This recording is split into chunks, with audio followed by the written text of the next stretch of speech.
विकासाचा गाडा पुढे नेत असताना राज्यव्यापी गोरगरिबांचे आशीर्वाद आपल्या या महायुती सरकारला आणि आपल्या या मालेगावला मी तुम्हाला विश्वास देऊ इच्छितो।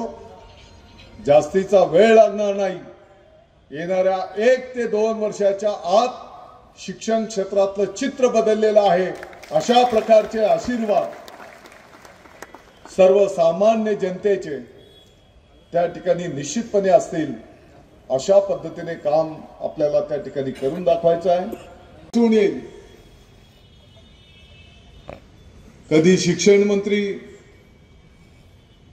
एखाद्या खेड्याच्या शाळेत अचानक जाताना तुम्हाला दिसून येईल।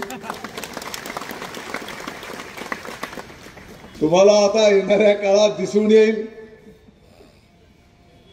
या शालेय शिक्षण विभागाचे सचिव महोदय अचानकपणे एखाद्या शाळेला भेट देतील। आपल्याला दिसून येईल शिक्षण विभागाचे अधिकारी आता शाळांमध्ये भेटी देतील।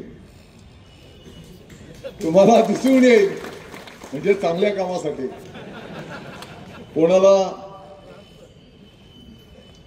शिक्षक बंधू भगिनी असतील कोणाला त्रास द्यायचा नाहीये। मी पहिलेच सांगितलं की त्यांच्या अडीअडचणी त्यांना विश्वासात घेऊन आपली काम करायची पद्धत राहिलेली आहे। कोणताही विभाग असू दे, पहिले आपण आपली जबाबदारी करून दाखवतो,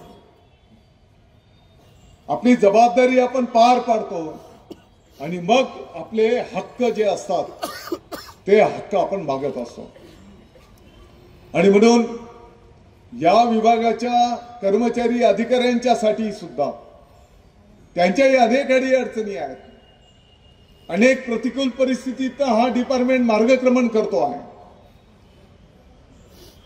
तर ते सुद्धा प्रश्न सोडवण्याच्या दृष्टिकोनातून आपण सर्वजण मिळून मला वाटतं की काम करूया। एकंदरीत काय तर आमदार एकनाथजी शिंदे साहेबांनी जो विश्वास आणि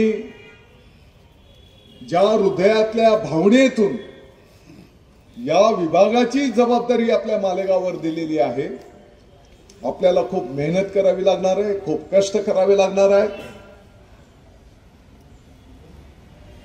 परंतु मी आपल्याला आश्वस्त करतो, तुम्ही बिलकुल काळजी करू नका।